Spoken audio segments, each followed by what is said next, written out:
A'udzubillahi minasyaitonirrajim. Bismillahirrahmanirrahim. Robbi a'udzubika min hamazati sayatin wa a'udzubika robbi ayahdurun. Robbi srohli sodri wa yasirli amri wahlul uqdatam min lisani yafqahu qauli. Assalamualaikum warahmatullahi wabarakatuh. Salam sejahtera untuk kita Waalaikumsalam semua, warahmatullahi. Ibu dan Bapak yang dirahmati oleh Allah. Pada malam hari ini seperti biasa, dialog positif dan kajian, belajar sama-sama, membuka pikiran kita, membuka hati kita yang selalu senantiasa setiap malam jam 7, yang mudah-mudahan kegiatan ini bisa diambil manfaatnya, bukan hanya sekedar jadi knowledge aja seperti apa yang sudah kita bahas gitu, tapi mudah-mudahan akan menjadi kesadaran yang lebih baik.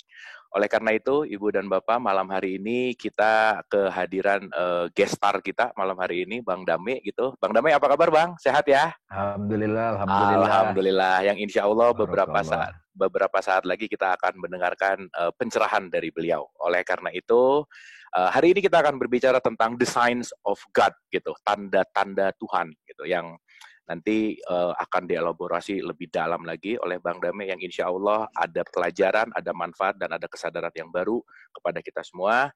Selamat menikmati untuk Ibu dan Bapak dan sahabat semua. Insya Allah kita akan belajar sama-sama. Silakan Bang Dame, saya persilahkan. Mangga. Terima kasih. Bismillahirrahmanirrahim. Dengan nama Allah yang Maha Pengasih dan Penyayang. Assalamualaikum warahmatullahi wabarakatuh. Alhamdulillah, segala puja dan puji kita haturkan kehadirat Allah Subhanahu wa taala. Saat ini kita bisa silaturahim di saat ini. Mudah-mudahan pertemuan ini membawa berkah, dan pertemuan ini tidak hanya transmisi pengetahuan mental, tapi juga menjadi kontemplasi. Jadi saat ini juga kita bisa mengalami hikmah-hikmah hadir di hati kita. Insya Allah membawa berkah semuanya. Salam dan salawat kita sampaikan kepada Nabi mulia, guru kehidupan Nabi besar Muhammad SAW. Sahabat-sahabat yang dirahmati Allah, tema kita kali ini adalah tentang sign of God. Jadi tanda-tanda Tuhan. Menyadari bahwa segala peristiwa adalah tanda-tanda Allah. Ayat-ayat kalau dalam bahasa Al-Quran itu ayat-ayat. Kalau di surat 41 Fusilat ayat 53 itu dikatakan sanurihim ayatina fil afaki wa fi ampusikum, dan seterusnya. Lebih kurang terjemahannya adalah di antara tanda-tanda kami, kata Allah, kami ciptakan kami tampakkan. Kami akan tampakkan tanda-tanda kami di segenap ufuk dan pada dirimu sendiri sampai kamu menyadari di sana ada al-haq. Jadi kejadian yang menimpa umat manusia saat sekarang ini itu memaksa kita, saya menggunakan tanda petik memaksa kita untuk tidak harus diam sejenak. Apa di balik peristiwa ini? Ya, ini memaksa kita sama-sama. Biasanya manusia itu akan terhenyak ataupun terdiam itu kalau sudah ada situasi krisis. Baik itu secara personal ataupun secara kelompok. Tapi kali ini mendunia, Bapak Ibu sekalian. Kalau di Al-Quran, di Islam itu suka disebut Iqra. Kebetulan Mas Abu Marlo itu juga pernah beli buku yang saya tulis, itu judulnya Iqra. Menyaksikan tanda-tandanya, tanda petik, bertemu dengannya gitu. Jadi angin itu sebetulnya ayat Tuhan. Matahari itu ayat Allah. Kejadian apapun ayat Allah. Seperti perumpamaan ketika kita melihat janur melengkung, itu tanda adanya resepsi. Lihat jalan di gang lagi, ada bendera kuning, itu adalah tanda ada orang meninggal. Tapi itu tanda yang diciptakan kesepakatan kolektif sekelompok orang, itu di budaya kita. Tidak berlaku secara universal. Di Amerika nggak berlaku itu. Tapi kalau kita lihat asap, wah ini pasti ada api. Itu berlaku secara universal. Lampu merah, berhenti. Nah,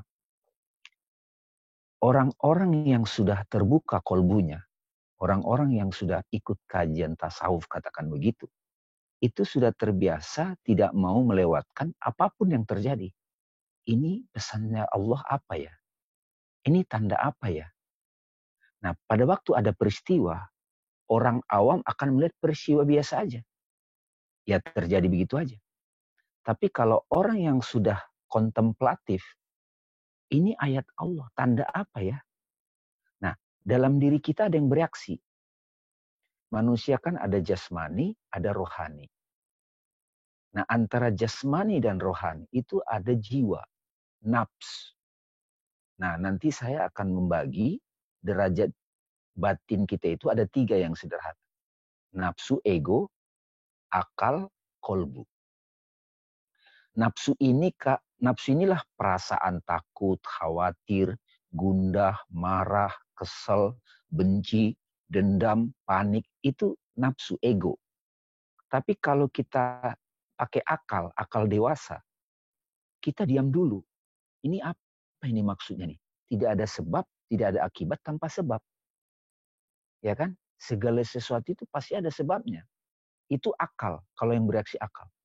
Kalau kejadian virus corona ini katakan peristiwa, orang yang kontemplatif akan ini tanda apa ya? Nah, sering kita dengar ini musibah, ini kutukan, ini bencana. Itu yang bereaksi adalah jiwa yang rendah dalam diri kita. Tapi kalau kita yang bereaksi akal, yang merespon akal kita, segala sesuatu terjadi pasti ada sebabnya. Ya, kita baca berita dari sosmed, kita lihat di TV, kita berita dari pemerintah. Kita jujur, ini yang bereaksi apa nih? Egoku atau sudah bisa akal? Kalau akal saja teman-teman kalau bereaksi pada peristiwa, setidaknya kita jadi membersihkan diri, jaga kesehatan.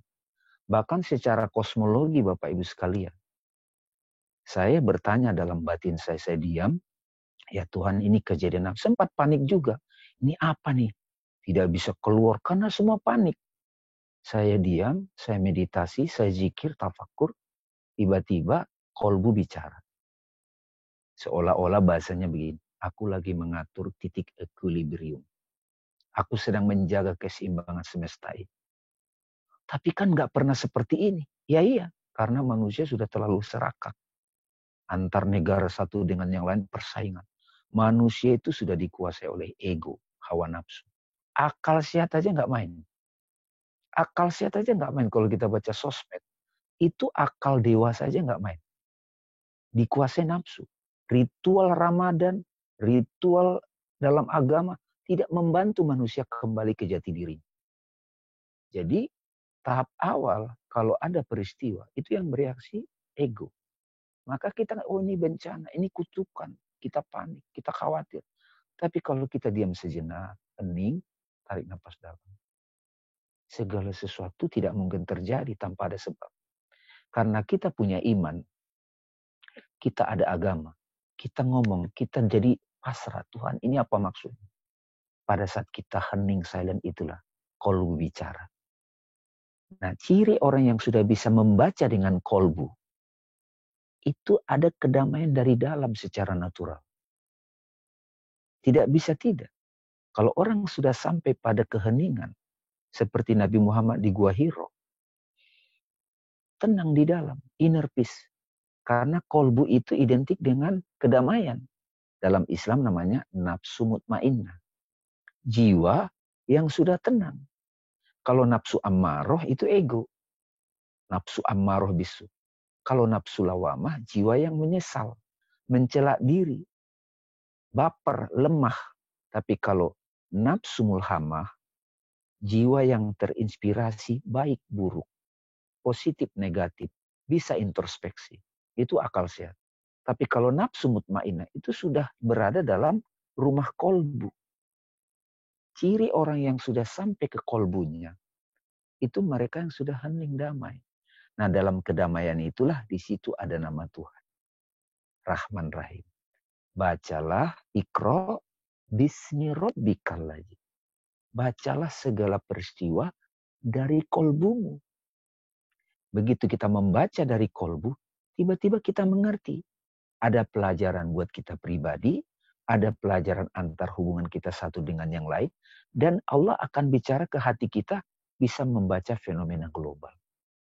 Jadi sahabat-sahabat sekalian, kalau ada peristiwa seperti virus corona ini, katakan lagi hot banget, itu yang bereaksi ego, pasti panik, Bu.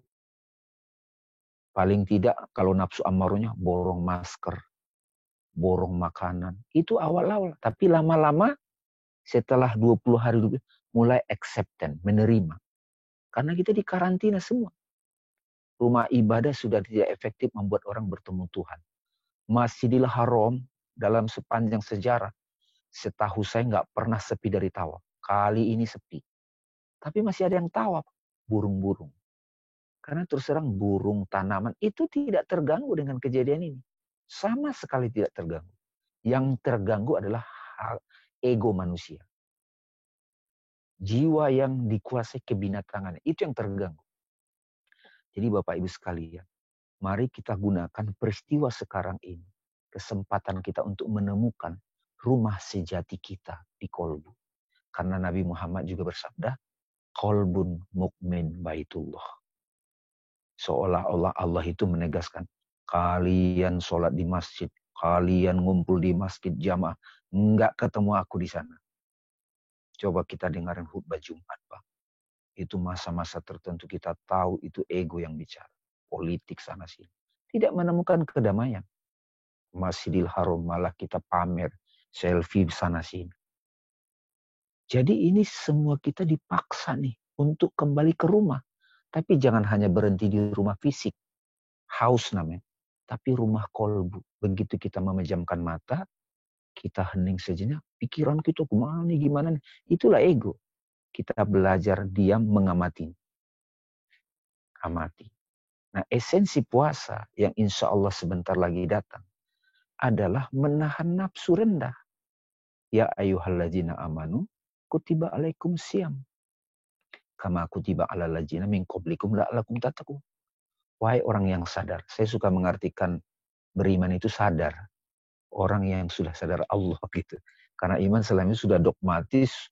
Oh, beriman sama Allah tapi nyalain orang. Jadi, hai orang beriman, bukan hai manusia. Karena kalau orang manusia tidak semuanya mau puasa. Wahai orang yang sadar, diwajibkan atas kamu menahan diri, menahan nafsu. Sebagaimana yang kami wajibkan atas orang-orang terdahulu. Semoga kamu bertakwa. Takwa adalah alert, kemampuan mengamati pikiran, bukan menilai. Ya teman-teman, jadi kalau kita belum terlatih mengamati takut kita, mengamati kepanikan kita, itu kita belum bertakwa tuh. Jadi dalam situasi ini, saya ingin mengajak teman-teman diskusi di sini, peristiwa yang terjadi ini ayat Allah. Tapi jangan berhenti mengenai ayat Allah itu bencana. Ini musibah, ini kutukan. Yes, ini ujian, ini pembelajaran. Tapi begitu kita ke kolbu, Allah lagi mengobati bumi ini. Bumi ini butuh istirahat, Pak. Saya dapat viral video dari situ Bondo. Ada ikan hiu datang ke pantai. Karena pantainya sudah nggak dipakai pesta-pesta. Bersih airnya. Hewan-hewan berbahagia sekarang. Terus di Italia yang biasa pantai itu dipakai pesta-pesta. Datang lumba-lumba. Di Cina, tempat corona itu datang. Polusinya berkurang. Dan saya yakin Jakarta sekarang, New York, polusinya berkurang. Bukankah Allah bicara melalui sebuah makhluk namanya virus. Yang kita tidak mau benar faktanya atau tidak penting. Mau dibilang konspirasi, nggak penting. Tapi nyatanya manusia terbirit-birit semua. Jadi kita yang kontemplasi saat ini, jangan sampai melewatkan fase ini, tidak membacanya dengan nama Allah. Peristiwa ini, kita baca dengan kolbu. Jadi dalam diri kita itu ada yang bereaksi. Ini nanti diskusi kita begitu. Kalau yang bereaksi ego, apa konsekuensi? Panik, takut, khawatir. Ntar masa depan gimana nih? Bisnis gimana? Nah itu. Karena selama ini kita bersandar pada dunia. Tidak benar-benar bersandar pada Allah. Kalau orang sudah masuk kolbu, cirinya damai in the now. Bahagia sekarang, tanpa sebab. Karena hakikatnya diri kita adalah fitrah. Bahagia itu bukan dari objek. Bukan dari luar, Pak. Harus ada kejadian seperti ini. Sehingga manusia semuanya dipaksa untuk menemukan kembali rumah sejatinya di dalam. Jadi, sahabat-sahabat sekalian, ini pengantar diskusi dari saya, memberikan satu gambaran. Ayatnya adalah surat Fusilat 41 ayat 53 dan 54. Kami akan tampakkan tanda-tanda kami di segenap ufuk dan pada diri mereka sendiri. Hatta sampai mereka menyadari di sana ada al-haq. Dan tidak cukupkah bagi bahwa Allah menyaksikan segala sesuatu. Ayat 54-nya. Mereka meragukan pertemuan dengan Tuhan mereka. Sesungguhnya Allah meliputi segala sesuatu. Jadi sahabat-sahabat sekalian, harusnya sih tidak harus ada corona untuk kita membaca setiap peristiwa sebagai ayat Allah. Saya kan ketemu Pak Mas Abu Marlo, itu juga lewat chatting, pernah ketemu sekali di Ragunan, sekarang ketemu. Karena gelombang batinnya nyambung, langsung aja tuh. Ya, karena kalau kita masuk ke kolbu, kita akan bertemu yang sefrekuensi. Saya sendiri pernah satu masa saya ceramah di taklim-taklim pada umumnya, tapi saya, ya Allah, pertemukan dengan saya orang yang sungguh-sungguh merindukan. Sehingga yang ngundang-ngundang saya taklim udah jarang sekarang. Karena ngapain juga 15 tahun diajarin di taklim, tapi kalau nggak sampai ke kolbu, itu malah tambah kencang keakuannya. Jadi agama itu bisa jadi tameng keakuan. Ya, jadi sahabat-sahabat sekalian, wajah Allah itu ayat 2, surat 2, 115. Walillahil masyriku, walillahil maghribu. Fa'aina ma tuwallu fasamma wajhu. Timur dan barat milik Allah. Kemanapun kamu menghadap, di sanalah wajah Allah. Ingat ya, ketika tsunami pecah, berantem, GAM dengan tentara itu berantem, tidak akur, puluhan tahun, Allah hadir sebagai apa? Sebagai tsunami. Tsunami hadir, keperkasaan Allah. Karena Allah itu zahir dan batin. Allah hadir sebagai tsunami. Itu perbuatan Allah, izin Allah. Tapi kita orang bijak kan bilang, itu ulah manusia. Tetapi hakikatnya, tsunami itu atas izin Allah. Sehingga apa? Damai itu Aceh. Tapi kali ini virus corona tidak hanya lokal Bapak Ibu sekalian. Mendunia. Jadi teman-teman ini kesempatan kita terjadi kebangkitan. Kiamat itu ada dua makna sederhana. Kehancuran sekaligus kebangkitan. Kayak dua sisi mata uang. Ini dihancurkan cara berpikir duniawi. Cara berpikir modern, kapitalis, egoistik. Itu dihancurkan. Supaya bangkit kolbunya. Karena dengan kita membaca dengan kolbu. Dalam keheningan. Kita akan mendengarkan Allah bicara di hati kita. Cirinya apa? Damai dan clear. Kalau masih bingung, masih ego bermain. Pikiran egoistik masih bermain. Tapi saatnya kita bicara yang bicara kolbu. Jadi dalam derajat batin kita itu ada jasmani, ada rohani. Rohani jangan kita bahas. Rohani itu adalah yang hidup. Saya suka kasih praktik. Apa sih roh itu? Sederhana. Roh itu adalah bernapas saja dengan sadar. Napas masuk.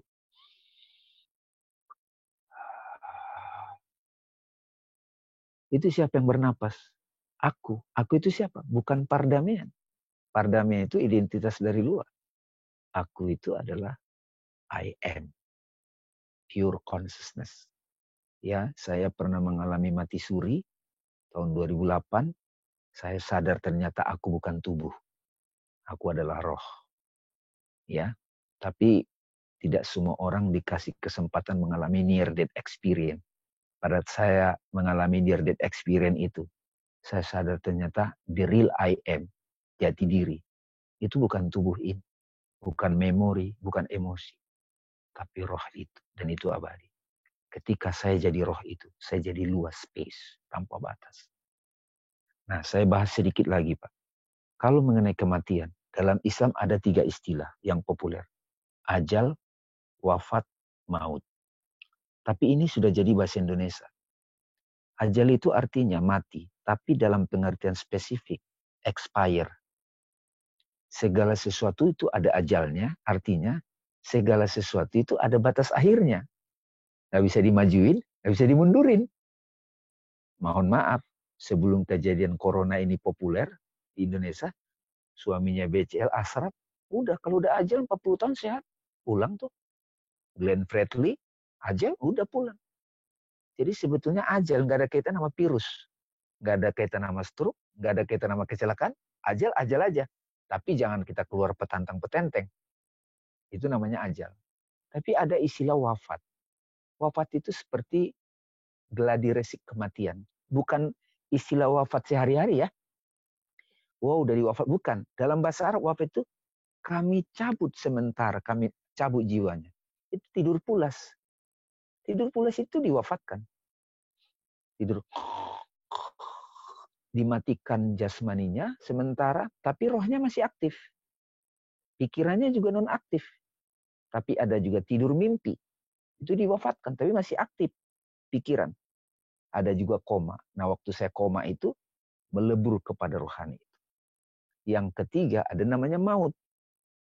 Kullun nafsin dha'iqatul maut. Tiap-tiap jiwa selalu merasakan maut. Nabi bersabda dalam tasawuf ini populer. Kalau sahabat-sahabat sudah mulai terbiasa dengan tasawuf, mungkin Mas Abu Marlo sudah biasa share. Antal maut qoblal maut. Di Jawa namanya mati sak jroning urip.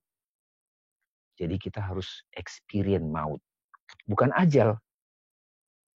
The experience of maut. Kematian jiwa yang dendam. Baru lahir jiwa yang memaafkan. Kematian jiwa yang duniawi. Baru lahir jiwa yang ridho. Pasrah pada Allah. Damai.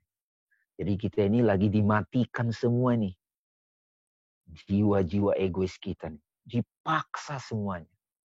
Nah, merugilah mereka yang tidak menemukan kesadaran kolbunya. Saya ditanya, sebelum tanya jawab, Pak Ustadz, kapan ini berakhir? Itu yang nanya ego. Udah nikmatin aja kekinian. Pikiran itu, apa masa depan cuma ada di pikiran. Kita belajar sekarang menikmati apa yang depan kita. Jadi kita nggak rencanakan, nah ini ego lagi. Mau kemana sih? Kalau kita sudah bersama Allah, kan Allah kayak baby, itu sudah dipeluk oleh ibunya. Jadi temukan sekarang sahabat-sahabat sekalian, kesadaran kolbu. Dan kita semua akan merasa kita ditimang oleh Tuhan. Apapun yang terjadi di luar, tidak akan mengganggu kita. Insya Allah, pertemuan ini menjadi stimulus buat teman-teman untuk berserah. Sudah disupport corona kita ini, karena Ramadan kita nggak efektif selama ini. Saya di satu sisi, ini kita dipaksa halwah loh ini. Seperti Nabi Muhammad di Gua Hiro. Saya dari dulu itu 2006 saya nulis buku judulnya Diari Takwa Ramadan, bimbingan suluk untuk Ramadan yang berkualitas. Tapi orang nggak dengar. Tapi kali ini mau nggak mau. Karena Nabi itu sebetulnya di Ramadan itu ke gua. Baru dapat Lailatul Qadar, Nuzulul Quran. Jadi kita udah disupport Ramadan. Apa nih? Corona nih. Jadi bukan berarti kalau nggak ada tarawih jadi kualitas nggak berkurang. Malah bisa lebih dalam. Cuman mereka yang pemahaman dangkal, aduh nggak bisa tarawih nih. Karena selama ini show off. Tarawihnya cuma ngumpul-ngumpul aja. Buka puasa ngumpul-ngumpul. Padahal Ramadan itu dalam 1 tahun, 12 bulan. Ada 1 bulan untuk kontemplasi. Kita udah dikasih gladi resik nih persiapan. Ya, mudah-mudahan nih kita bisa juga nanti kajian di bulan Ramadan. Kita bahas hakikat Lailatul Qadar. Hakikat Nuzulul Quran. Apa itu takwa, apa itu kembali ke fitrah. Dan yang lebih penting kita mengalami Nuzulul Quran. Bukan hanya jadi seremonial. Karena Quran itu sebetulnya Allah berbicara di hati kita. Misalnya kita punya masalah 20 tahun dengan pasangan, dengan mertua. Tiba-tiba dalam kehening. Oh ini loh maksudnya. Ini maksudnya rupanya. Dibebaskan kita dari beban 20 tahun. Itu namanya Lailatul Qadar. Nuzulul Quran. Ya, mudah-mudahan pertemuan ini tidak hanya jadi seremonial, tetapi betul-betul kita kontemplasi sama-sama. Karena jiwa itu satu kok Pak. Kolbu itu satu kok. Kalau kita udah bicara dari hati. Makanya kan sekarang orang mulai kemanusiaannya bangkit. Mulai ada nilai-nilai kemanusiaan muncul. Tapi yang nyinyir tetap nyinyir. Yang nyala-nyalain orang tetap. Tapi itu biarin. Itu makom dia. Ya, ini yang bisa saya sampaikan. Silakan Mas Abu Marlo dipimpin diskusinya. Jadi silakan bertanya apa saja di luar ini juga boleh. Jadi kapan kita bisa melihat peristiwa sebagai ayat Allah? Ketika yang bereaksi adalah kolbu. Kalau ego yang bereaksi, kita tertutup. Kalau akal yang bereaksi, kita melihat hukum keseimbangan sedang bekerja. Tapi kalau kolbu yang bereaksi, kita menemukan hikmah. Ciri orang yang sudah terbuka kolbunya, damai di dalam tanpa sebab dan clear pemikiran. Ya, makanya disebut kolbu itu satu sisi disebut dengan cinta, pada saat yang sama dia juga knowledge, hikmah, cahaya, nur. Jadi bukan cahaya lampu, tapi nur, cahaya batin. Damai. Jadi kalau sok-sok cool nggak bisa sekarang. Nggak bisa sok-sok cool. Saya bertemu teman-teman yang belajar tarekat juga praktek. Kalau dia masih duniawi, emang panik tetap. Panik, nggak bisa-bisa. Ustadz juga ada beberapa itu masih panik. Karena memang terhubung ke kolbu. Ya, nggak bisa pura-pura. Ya, ini pengantarnya, silakan supaya lebih mantap diskusinya. Assalamualaikum warahmatullahi wabarakatuh. Waalaikumsalam warahmatullahi wabarakatuh. Makasih Bang Dame, luar biasa banget. Sebelum mungkin saya lempar ke floor, Bang Dame, ini jadi kalau kita bicara frequently gitu ya, pertanyaan yang agak sering muncul tuh sederhananya tuh gini. Gimana sih bedain mana antara ini perasaan dan ini rasa yang sejati gitu? Karena banyak orang yang ketika berbicara bahwa udah ikutin kata hati gitu. Banyak orang yang bicara juga bahwa kata hati itu juga kan beda-beda gitu. Padahal kan yang berbeda sebetulnya kalau tadi saya simak kan bukan hatinya, tapi adalah ego yang ada di dalam perasaan gitu. Nah, kira-kira menyikapi itu gimana Bang Dame? Ya, karena itulah guru saya belajar filosofi itu lama belasan tahun dan bertemu guru yang very intelektual tasawufnya. Jadi dalam tasawuf itu dijelaskan ada hierarki. Secara sederhana kan tadi saya sudah sampaikan. Diri kita itu, saya tidak bicara tubuh ya. Tubuh itu kita udah sama-sama tahu. Kalau roh itu nggak usah banyak dibicarakan, yang penting sadar aja. Ya, napas itu contohnya. Jadi yang bernapas itu roh, Pak. Ya, selama napas masih ada, ya kita hidup. Jadi yang hidup itu bukan dame. Yang hidup itu roh. Ya. Antar jasmani dan roh, ada 3 derajat di situ. Ada derajat nafs, ada akal, ada kolbu. Nah, kenapa saya menggunakan kolbu bukan hati? Kan orang sering menerjemahkan kolbu itu hati, kurang pas. Kita sering sudah menggunakan kata word hati itu salah kaprah. Sakitnya tuh di sini, dia tunjuk hati. Sebenarnya enggak. Yang sakit itu ego, personality. Itu yang sakit. Makanya kalau kita merujuk kepada 7 derajat jiwa, derajat paling rendah itu namanya nafsu ammaroh. Ini cirinya dendam, benci, kesel. Ya, gue ngikutin kata hati gue, yang penting begini. Nah, itu ego sebenarnya. Nggak bisa, harus begini. Be yourself. Yang dia maksud ego sebenarnya. Tapi bagi seorang sufi atau wali Allah, be yourself itu menjadi kolbu. Dan itu divine, ilahi. Ya. Jadi ego itu misalnya kita ke mall. Bulan puasa nih contoh ya. Bayangin ini sudah oke. Ada barang yang disukai. Nah, si nafsu nih, beli. Nah, itu kan gitu. Rasanya senang beli barang. Tapi akal ngomong, buat apa? Nah, antara nafsu, ego, dan akal berantem nih. Ya kan? Ketika masih ada perdebatan, itu masih perdebatan antara ego dan akal, nafsu dan akal. Nah, diam sejenak, hening.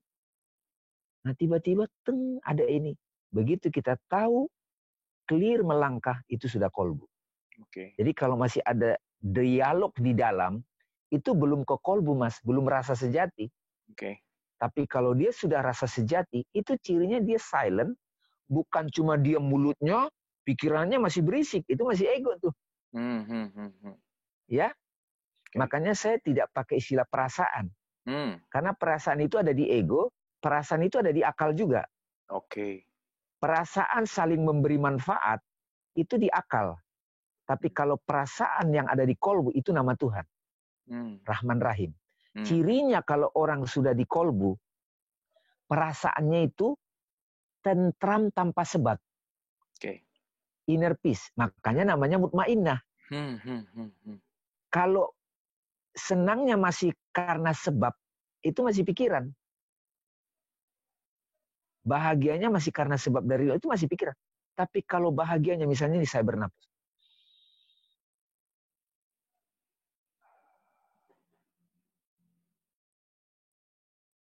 Itu kan nggak pakai upaya. Itu kolbu itu. Oke. Sesimpel itu. Nah, Oke. kalau kita sudah sadar kolbu, cirinya hening, silent, maka misalnya kita nutup mata, kan ada suara di pikiran. Kenapa begini? Kenapa? Itulah ego. Nah, kalau akal sehat, dia menganalisa secara dewasa. Akal.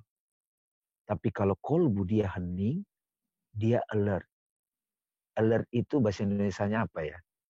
Waspada. Waspada, ya. Nah, itulah takwa. Takwa itu antara akal dan kolbu. Takwa pertama. Oke. Makanya saya bilang, saya kasih nih, ada ego, ada akal, ada kolbu. Oke. Itu kira-kira ya. Nah, Oke. kalau kita sudah ada kolbu, itu egonya mati. Nah, sekarang gini, bagaimana? Kalau gitu, sehari-hari saya nggak ada ego. Apakah orang-orang suci masih ada ego? Ada, tapi udah jinak. Suatu hari seorang sahabat nanya, ya Rasul, apa engkau masih ada egonya? Masih. Istilahnya di situ setan. Apakah engkau masih ada setannya? Masih, tapi sudah Islam. Bukan Islamnya jadi KTP-nya Islam, sudah tunduk. Ya. Islamnya, pikirannya udah jinak gitu. Oke. Makanya kan kita perlu latihan ritual sholat. Kalau pikirannya sana sini, itu masih belum Islam. Ya, ini pembukaannya nih. Nanti mudah-mudahan dari tanya jawab ini nanti berkembang nanti. Seperti apa karakter kolbu kalau sudah terbuka. Oke. Saya ingin kasih tahu ciri ya. Oke. Orang yang sudah terbuka kolbunya, itu damainya itu enggak pakai sebab. Oke. Dalam situasi sulit pun, dia bisa damai. Buya Hamka pertama kali dipenjara oleh zaman Bung Karno. Itu protes, Buya Hamka loh, guru tasawuf. Wah, kenapa gue dipenjara? Itu kan nggak habis. Semua kita mengalami ego dulu. Kenapa nih? Apa? Padahal udah dipenjara. Tapi begitu kita diam, hening, kita masuk ruang batin kita jadi space, batin jadi luas, rasa damai. Ternyata aslinya kita itu adalah peace itself. Kalau kata Kung Fu Panda, namanya inner peace. Jadi Kung Fu Panda 1 dia jadi warrior. Yang nonton Kung Fu Panda. Kalau Kung Fu Panda 2, kata gurunya, puncak petarung itu bukan mengalahkan orang. When you find inner peace. Di Islam itu namanya sakinah, namanya mutmainnah, rodiyah, macam namanya. Yang penting pengalaman ya. Itu Mas Abu. Oke. Ini ada pertanyaan Bang Dame, dan dua pertanyaan ini pertanyaannya straight to the point dan similar gitu. Ini dari Bang Dani sama dari Mas Dani sama dari Pak Bambang. Pertanyaannya hampir sama, saya bacakan satu-satu. Bang Dame, apa yang perlu kita lakukan untuk menuju kepada kesadaran kolbu? Yang kedua, pertanyaannya mirip, bagaimana cara latihannya supaya bisa terbuka kolbu? Nah, ini straight to the point, ke how to-nya di Bang Dame. Silakan. Gini, saya sering menemukan pertanyaan ini, teman-teman. Saya ingin kasih umpama ya.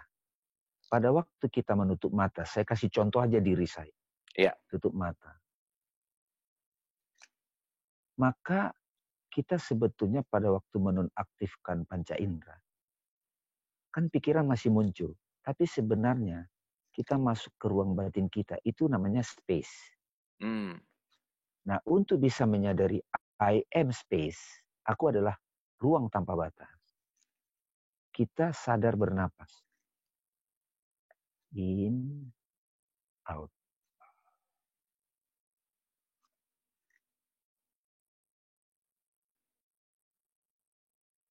Nah, pada waktu kita sadar bernapas, kita jadi empty di dalam. Makanya seluruh latihan meditasi, latihan zikir, pasti tidak pernah lepas dari penggunaan nafas. Ya. Oke. Ini langsung praktek nih. Nah, analogi kedua adalah, jadi kita jadi ruang. Misalnya nih Pak, di lapangan luas, itu namanya space. Dalam bahasa Inggris itu namanya space ya.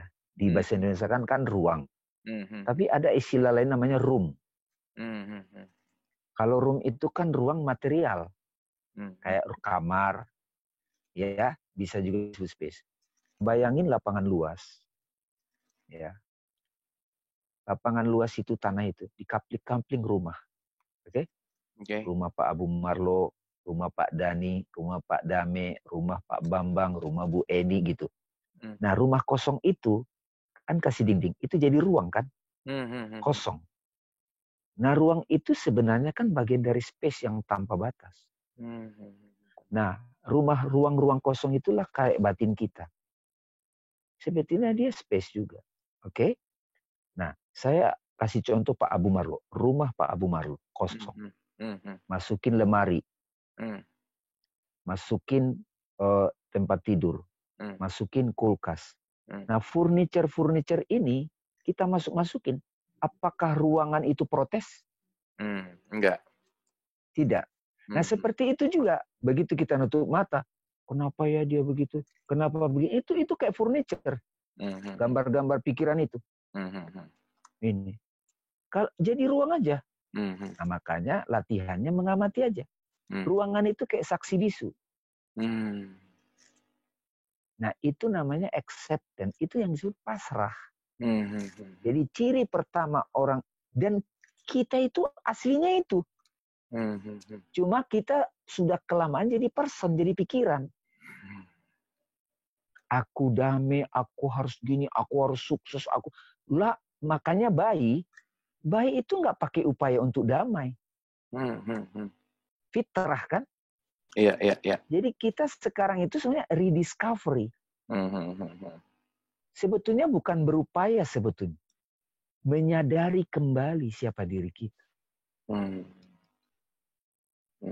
Saya belajar banyak meditasi, zikir kemana-mana. Akhirnya saya menemukan setiap orang pada akhirnya itu akan menemukan ritmik dia untuk menemukan inner peace-nya. Kolbu itu ciri pertama itu menerima. Okay. Misalnya nih contoh Pak Abu, lagi di jalanan di macet. Tengah malam di tol.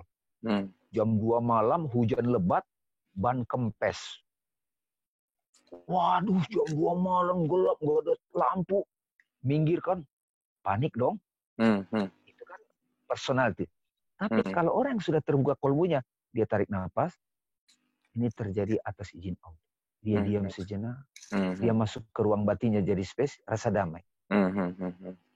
Nah, ketika dia jadi space, damai, dia terhubung dengan seluruh gerak semesta. Begitu ada orang lewat, mampir. Tapi kalau kita tidak damai, karena nggak Pak Abu Marlo lagi di jalan ada orang mogok, bannya kempes, jalan aja, kita cuek. Karena nggak ada kontak. Iya. Coba buktikan teman-teman. Kalau ada masalah, misalnya saya ngalamin dulu bisnis bangkrut. Wah, berupaya pakai akal strategi. Begitu sudah berupaya maksimum, saya berserah pasrah, ada jalan keluar. Makanya dalam situasi sulit, itu kesempatan emas. Grand prize dari Tuhan, terbukanya kolbu. Oke. Inna ma'al usri usro, fa inna ma'al usri usro.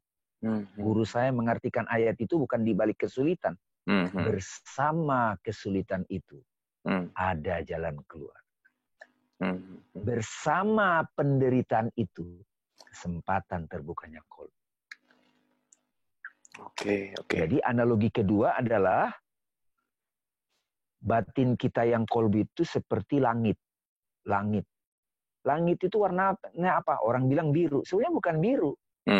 Tanpa batas saja. Tampak biru. Nah, katakanlah biru. Karena dia luasnya. Nah, langit biru itu tiba-tiba ditutup awan gelap.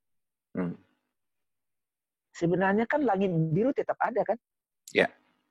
Tapi ditutupi awan gelap. Nah, awan gelap itu kayak ego, pikiran kita. Banyak pikiran, jadi awan.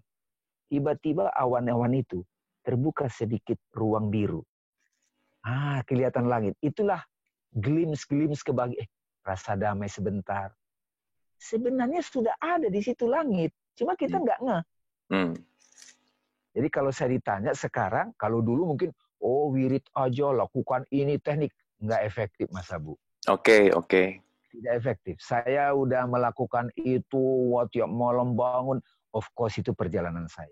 Oke. Itu mendisiplinkan nafsu supaya dia jinak. Tapi sebenarnya apa yang terjadi kita terima aja. Itu sebetulnya sudah terbuka kolbu. Ciri kedua, kalau kolbu sudah terbuka adalah dia menikmati hal-hal sederhana. Nyapu, ngepel, present moment. Bunga aja happy gitu ya Bang ya. Now, bukan karena sebab. Iya. Menikmati hal-hal sederhana itu ciri orang yang sudah terbuka kolbunya. Oke. Jangan tergoda dengan orang yang ayatnya banyak tapi sehari-harinya bikin panas. Ya. Benar. Kita nih, Pak, kita dipaksa nih masuk rumah sendiri. Mau nggak mau kan kita mulai beradaptasi nih. Nih belakangan ini kan orang mulai berdamai dengan situasi kan. Itu sudah mulai terbuka. Kami mulai bosan nih, itu pikiran, amati lagi. Nah mulai dia menikmati ngobrol sama anak, ngepel yang biasanya ibu majikan itu tidak pernah bersihin kamar mandi, dia bersihin. Nah itu yang saya maksud, hal-hal sederhana bisa dinikmatin. Jadi saya tidak bicara meditasi, itu pikiran lagi, maksa. Ya, kita sambil masak. Saya biasanya praktekin kalau saya minum kopi. Saya minum teh, saya nikmati. Makanya ada tea meditation. Di Jepang itu shogun itu meditasi minum teh. Menikmati hal sederhana. Kayak saya praktek tai chi. Sholat 5 waktu. Allah.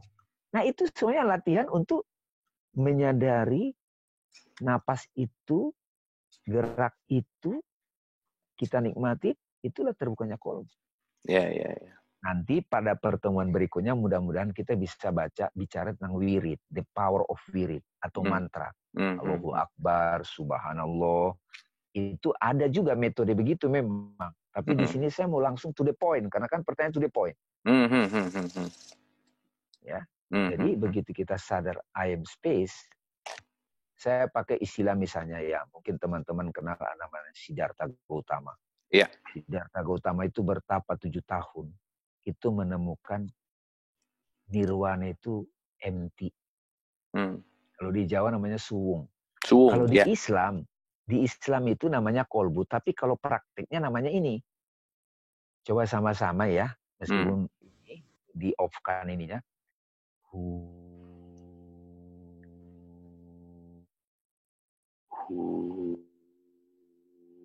Baru tarik lagi.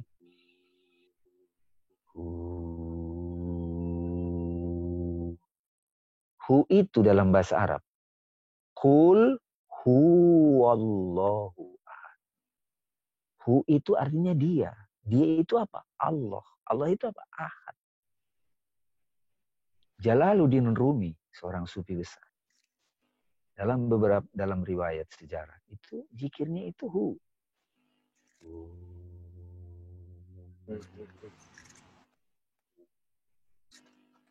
Dan itu vibrasinya bagus. Ini kan langsung nih Pak Abu ya. Jadi langsung. Nah, ya ini maksud saya. Tentu saja kalau dalam tarekat secara formal itu ada diijazahkan, ada itu macam-macam lah. Tapi saya pribadi kalau orang itu tulus berserah pada Allah, Allah kasih kok hikmah langsung. Bisa. Tapi kalau dia arogan, dia show off, ketutup lagi.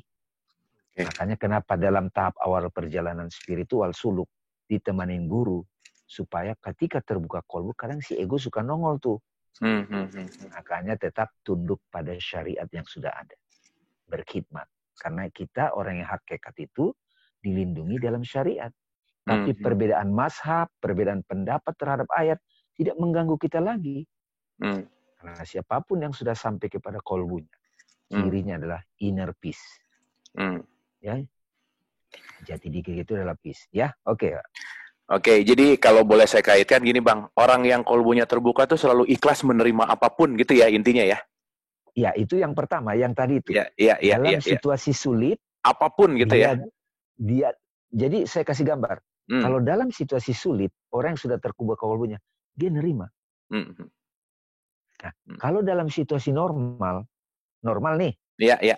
itu dia bisa menikmati hal-hal sederhana. Iya, oke. Oke. Bersyukur kalau bahasa ini. Iya, Tapi oke. ada satu lagi Pak Abu, Mhm. orang yang terbuka kolbunya, tiba-tiba dia dipakai Tuhan untuk membuat karya di semesta ini. Itu Oke. namanya antusias. Mmm. Tiba-tiba misalnya saya waktu itu ngalamin nulis buku 16 hari. Tapi Mhm. mau saya ulang susah. Mhm. Karena saat itu lagi dipakai oleh Mhm. semesta Mhm. untuk membuat karya tertentu. Oke. Seorang musisi nyiptain lagu. Seorang bapak-bapak bikin yayasan excited. Mhm. Antusias melakukannya. Itu yang disebut bismillah. Jadi Mmm. yang berbuat itu bukan damai. Mhm. Dengan nama Allah. Mhm. Nama Allah itu kan Rahman Rahim. Mhm. Aktif cintanya. Itu namanya antusias. Oke, oke, oke, oke. Clear, clear, Dalam Bang. situasi dalam situasi sulit menerima, mau Mhm. namanya ridho, ikhlas terserah. Mhm. Kalau dalam situasi normal, enjoyment. Mhm. Dan Mhm. menikmati hal-hal sederhana. Oke. Jadi kalau mau lihat orang yang sudah akrab dengan kolbu, dia bisa nggak menikmati macet, Mmm. antri, Mhm. yang simpel-simpel aja. Mhm. Mhm. Mhm. Orang kan Mhm. saya pakai HP, udah ini, wah berisik lagi. Mhm. Ngerapiin tempat tidur gitu. Mhm. Benar-benar Bang, luar biasa. Hal Bisa kan simpel gitu dapat? ya, praktikal Iya. ya, simpel gitu ya. Hmm, iya. Oke, ini ada penanya langsung mungkin dari Pak Haidir Amin. Pak Haidir Amin dipersilahkan. Silakan Pak. Pak Haidir? Ya. Ya. Wah, malam ini pakai topi koboi ini Pak Haidir nih. By the way, terima kasih Pak kemarin sudah menjadi translator. Terima kasih banyak Pak. Ya, mangga silakan Pak. Wah, luar biasa.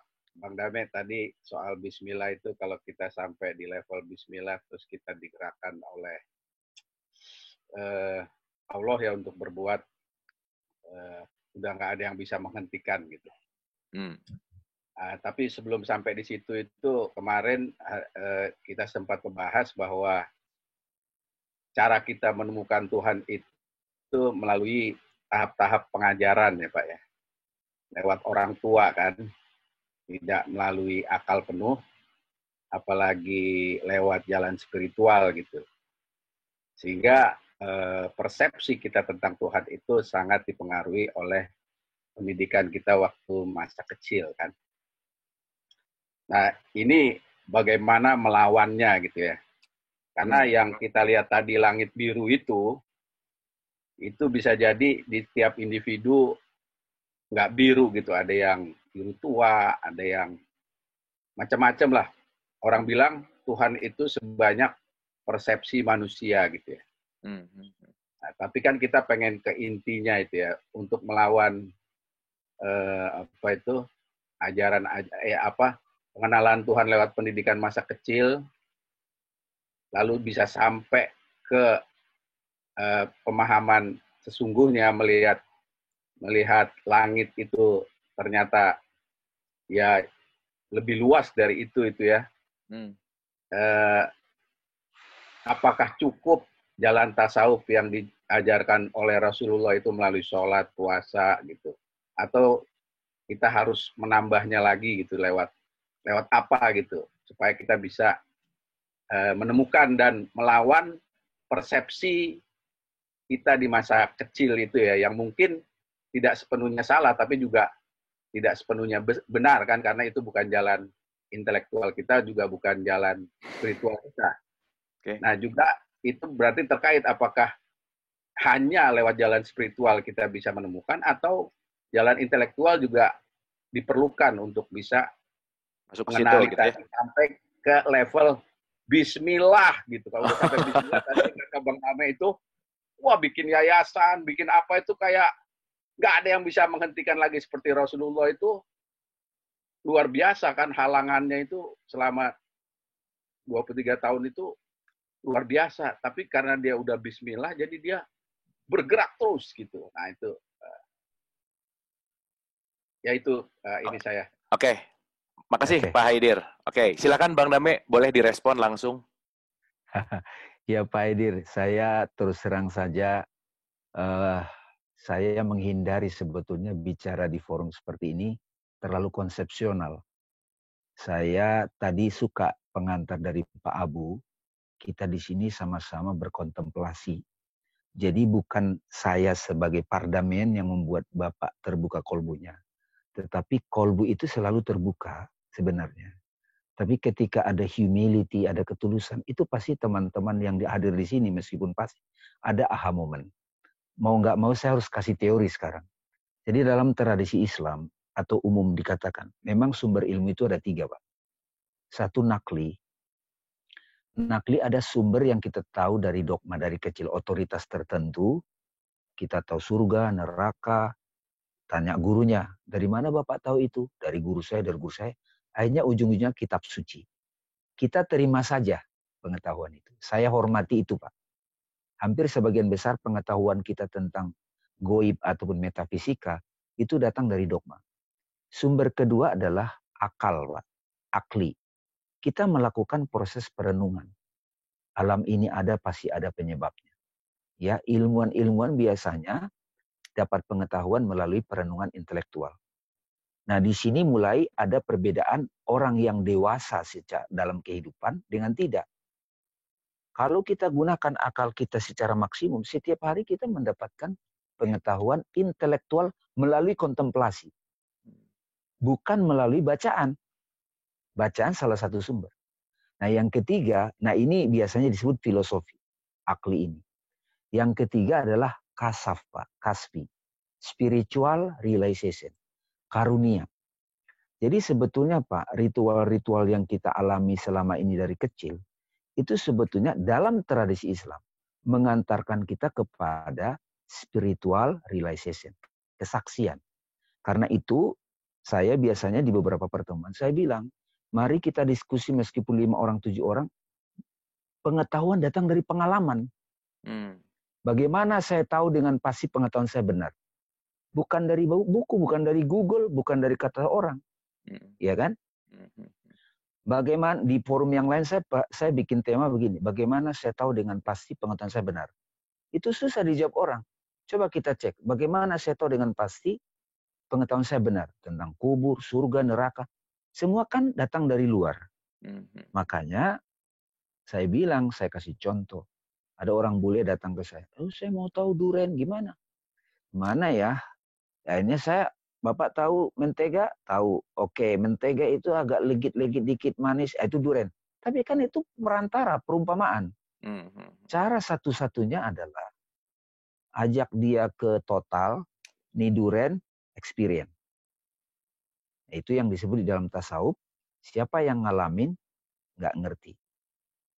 Sebanyak apapun pengetahuan intelektual, kalau dia belum punya pengalaman tentang itu tetap tidak bikin dia tentrem. Karena itulah teman-teman sekalian, ya, saat pertemuan seperti ini, mungkin kata-kata saya itu diantara yang dengar ada yang membenarkan. Oh, aku pernah tuh dalam situasi sulit, tiba-tiba aku nerima aja, aku damai. Selesai loh, tiba-tiba sinkron. Nah, itu terbuka kolbu, saya bilang. Jadi seorang guru itu membenarkan. Itu namanya kolbu terbuka. Pasrah namanya. Nerima. Dan saya yakin yang hadir di sini membenarkan apa yang saya katakan bukan karena kata-kata saya. Karena saya juga mengalami itu. Al-Quran 6.600 sekian ayat itu. Itu pengalaman Rasulullah. Allah bicara kepadanya meskipun secara riwayat ada perantara namanya Jibril. Satu saat mungkin ke dalam kelompok terbatas kita bahas. Hakikatnya Jibril apa? Bisa memang. Karena selama kita belum mengalami, kita belum benar pengetahuan kita. Jadi yang saya bilang, kolbu terbuka apa?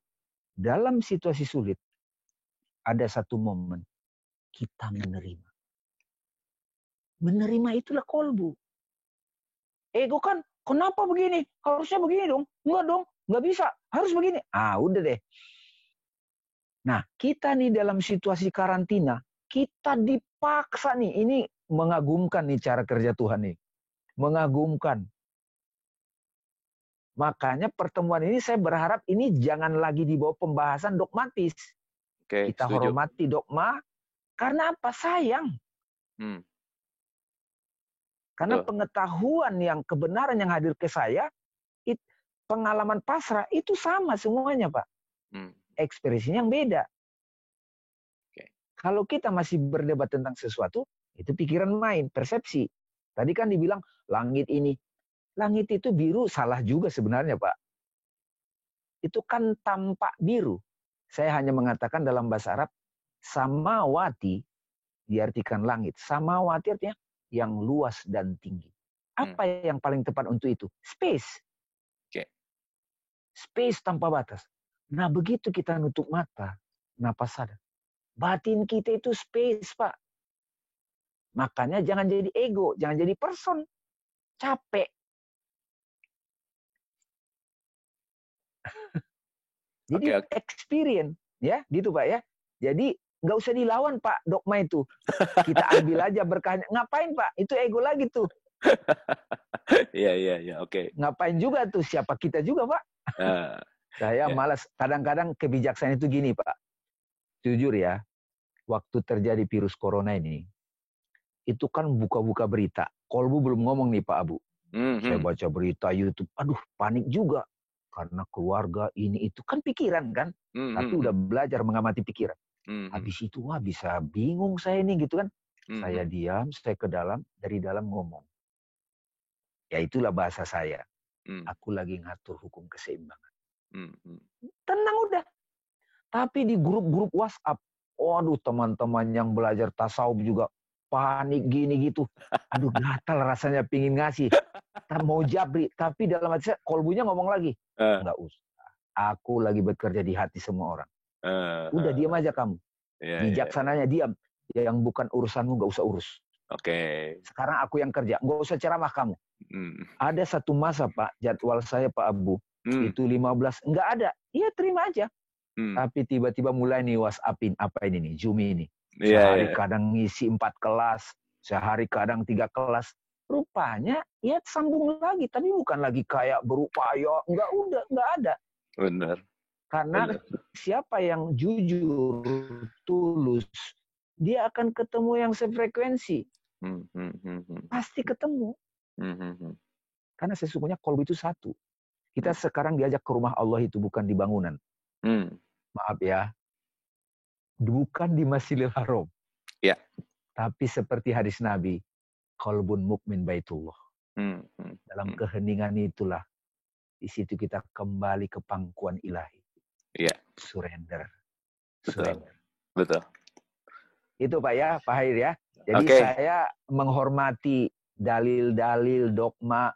Ya saya baca buku juga banyak referensi. Tetapi nanti kita terjebak diskusi intelektual. Saya menghormati. Saya juga belajar filosofi sungguh-sungguh. Tetapi untuk merealisasikan pengalaman spiritual. Memang ritual membantu. Tapi kali ini ritual aja nggak efektif. Iya. Beneran. Iya ya. Suffering itu momentum untuk kebangkitan spiritual. Oke. Saya ingatkan nih, kalau teman-teman atau saya belum bisa damai dalam situasi sulit, belum terbuka kolbu. Itu nggak bisa pura-pura. Kalau saudara-saudara kita nih dalam situasi sulit, mungkin awal-awal bergejolak, tapi begitu kita pasrah damai, itulah terbukanya kolbu. Itu saya sebut modulasi pertama terbukanya kolbu. Cirinya apa? Menerima apapun yang dihadirkan. Pasif. Modulasi kedua, menikmati hal-hal sederhana. Enjoy. Nyuci piring, itu spiritual. Mandi, itu spiritual. Hal-hal sederhana disyukuri. Gerakkan tangan, alhamdulillah masih bisa begini. Masih bisa bernapas. Coba kalau serangan jantung. Sesak napas. Bernapas dengan nikmati itu Bapak Ibu. Itu zikir itu. Kan praktikal itu. Betul. Yang kita kadang-kadang nggak sadar gitu ya Bang Damai ya. Saking simpelnya gitu ya. Terus nyari yang susah-susah gitu ya. Makanya, saya udah nyobain yang banyak yang susah-susah. Dan saya menghormati itu karena tipe saya juga ada begitu. Diskusi intelek, wah ribet banget. Ternyata begitu sudah mulai direnungkan pelan-pelan, very easy. Makanya Allah bilang, aku dekat kepadamu melebihi urat leher. Aku bersamamu dimanapun kamu berada. Aku meliputi segala sesuatu. Kemanapun kau menghadap di sana wajah Allah. Apalagi itu kan referensi ayat semua tuh. Iya. Tapi harus jadi pengalaman teman-teman. Bukan hanya sekedar tahu ayatnya gitu ya Bang Damai ya? Iya, bukan cuma understanding aja, nggak cukup, harus realization. Oke. Oke, Pak Haidir, mudah-mudahan menjawab ya. Oke, gitu Pak Haidir sementara ya. Sip, jadi nggak usah dilawan Pak Haidir, santai aja ya. Oke ya. Oke, kita ke Ibu M. Marcelina, silakan.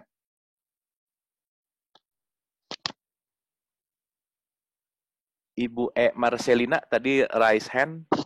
Ada yang mau ditanya kah? Oh, kepencet kayaknya ya. Ada lagi yang mau nanya, Ibu dan Bapak? Oh ya, ini. Ini ada pertanyaan gini. Ada penelitian, tapi kalau ada penelitian, sebentar. Suara keras tapi lembut bisa membuat makhluk hidup lembut. Kalau dibaca terus-menerus bisa membuat dia mati.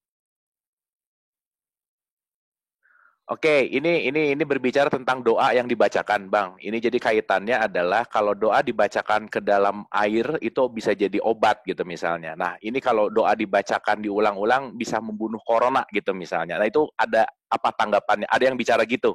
Apa tanggapannya Bang Dame kira-kira?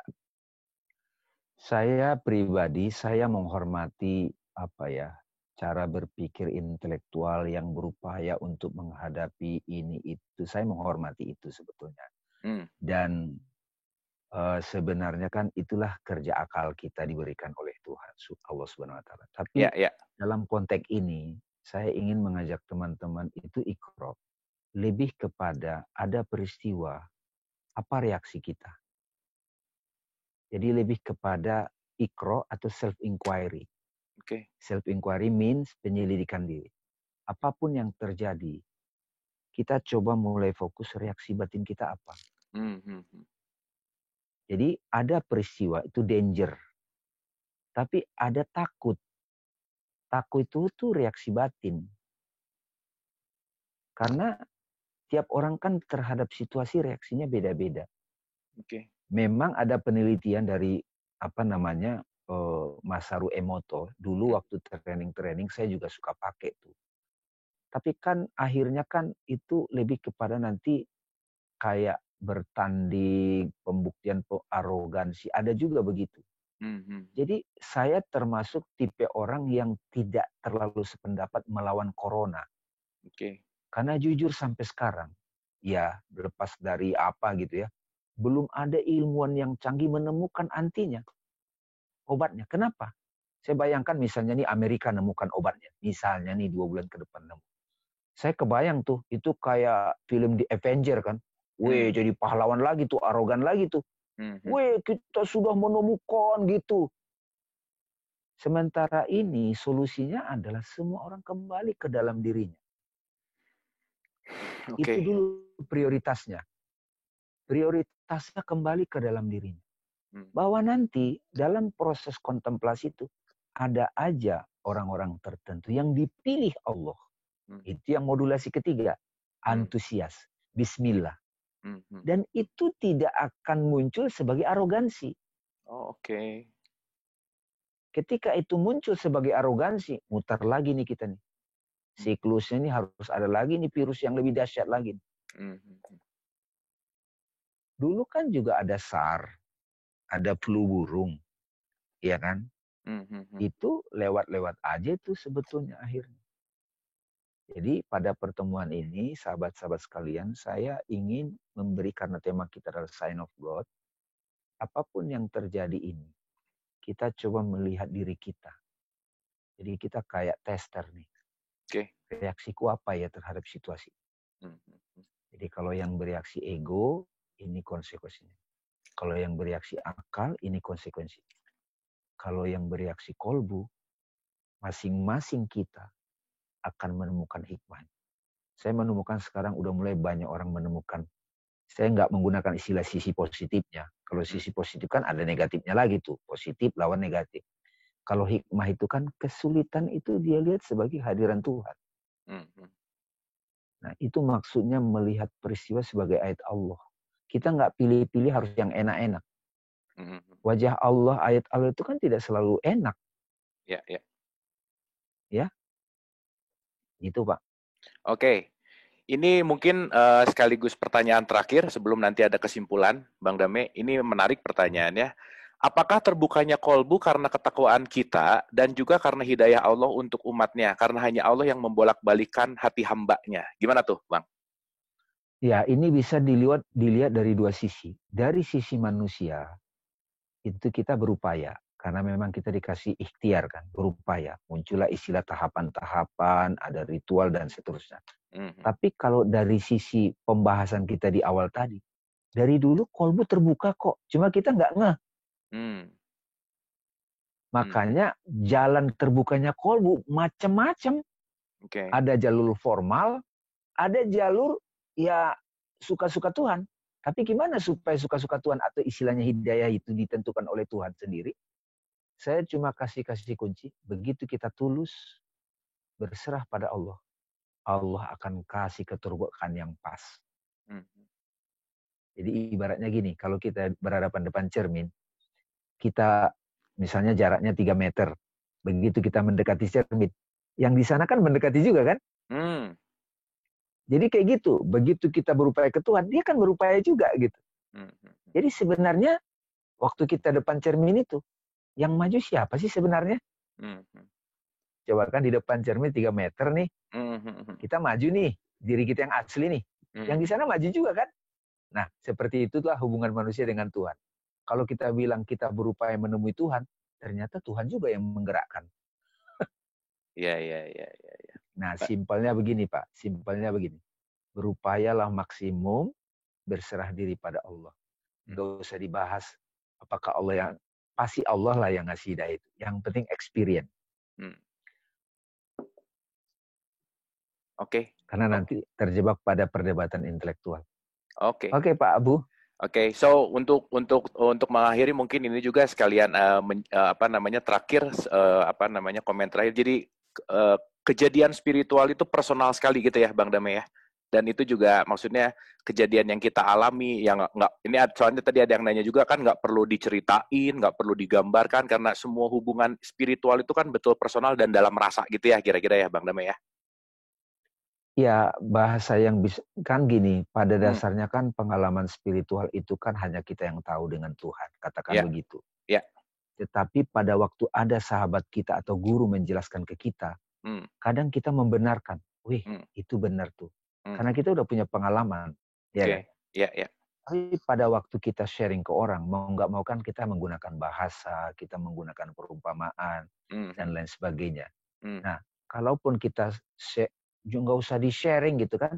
Quran itu kan sebetulnya ataupun puisi-puisinya Rumi. Yang ditulis oleh Imam Al-Ghazali. Itu kan berbagi ke kita kan. Berbagi ke kita, kolbu yang terbuka di sana berbagi ke kita. Sehingga kita dapat tuntunan. Jadi kalau memang belum ada dorongan untuk sharing, nggak usah sharing juga. Makanya ada beberapa guru menyarankan jangan suka sharing. Karena memang godaannya suka show off. Ya, itu ada benarnya. Saya mengerti apa ungkapan itu. Oke. Terima kasih Ibu dan Bapak sahabat semua. Boleh tepuk tangan dulu untuk Bang Dame, luar biasa sekali ya hari ini ya. Barokallah, mudah-mudahan. Ya, luar biasa banget, luar biasa. Ini Bang Dame kalau saya sebut namanya silent killer, Bang Dame. Silent, tapi killer gitu. Iya, betul, luar biasa ya. Goib ya. Goib gitu ya, jadi kerasa. Tapi perkasa tapi perkasa. Oke, Bang Dame, ada speech terakhir kah untuk melengkapi atau cukup? Saya kira ada sedikit saya mau sampaikan. Silakan. Sahabat-sahabat yang dirahmati Allah, momentum ini jangan kita lewatkan. Allah lagi concern banget sama umat manusia. Karena ini kesempatan kita untuk mengalami dorongan spiritual yang luar biasa. Ya, kita akan mengalami itu saat ini. Insya Allah, mari kita kembali ke dalam hati kita masing-masing, pasrah pada Allah. Karena satu-satunya pegangan kita Allah. Hmm. Sering memang ini dikatakan dalam ungkapan diskusi agama, tapi kali ini jangan hanya jadi ungkapan, tapi betul-betul dalam pengalaman ruhani kita. Oke. Ya, jadi jangan dilewatkan kesempatan ini untuk menemukan keterbukaan ruhani kita. Ini grand prize-nya dari Allah. Ya, itu saja yang bisa saya sampaikan. Mohon maaf atas segala kekurangan. Ini banyak sahabat-sahabat lama saya di sini, beberapa saya kenal nih. Mudah-mudahan bermanfaat. Amin. I love you so much. Assalamualaikum warahmatullahi wabarakatuh. Bang Damai, kita foto sebentar ya, Bang Damai ya. Boleh, silakan. Oke, kita smile dulu seperti biasa Ibu dan Bapak, karena ini rundown paling penting tuh foto sebenarnya. Oke, semuanya smile. 1, 2, smile. Oke, kita lanjut lagi sebentar, masih banyak. 1, 2, 3, smile-nya tetap ditahan. Smile. Alright, dikit lagi. Smile. Oke, terakhir yang lainnya cuman foto-foto aja. Ya, nggak apa-apa ya, cuman foto-foto aja juga saya capture. Baik, Bang Dame, luar biasa sekali malam hari ini. Sekali lagi Ibu dan Bapak boleh applause untuk Bang Dame. Terima kasih. Bang Dame jangan bosan ya untuk diundang di sini ya, Bang Dame ya. Insya Allah. Oke, baik Ibu dan Bapak yang dirahmati oleh Allah, tampaknya malam hari ini luar biasa sekali. Kita banyak sekali mendapatkan sesuatu, silent killer gitu ya. Smooth, tapi jelek banget. Dan mudah-mudahan ini bermanfaat, selalu menambah kesadaran kita. Dan ingat, kita mungkin menghadapi ini nggak 100 tahun sekali, dan mungkin nggak akan dapat lagi. So ini grand prize, saat yang paling tepat untuk kita menghening ke dalam, masuk ke dalam ruhaniyah yang lebih baik lagi. Terima kasih atas perhatiannya Ibu dan Bapak. Mohon maaf lahir dan batin. Wabillahi taufiq wal hidayah. Assalamualaikum warahmatullahi wabarakatuh. Sampai jumpa besok jam 7 malam. Jam 7.15 ya, seperti biasa. Terima kasih. Sampai ketemu. Assalamualaikum. Salam.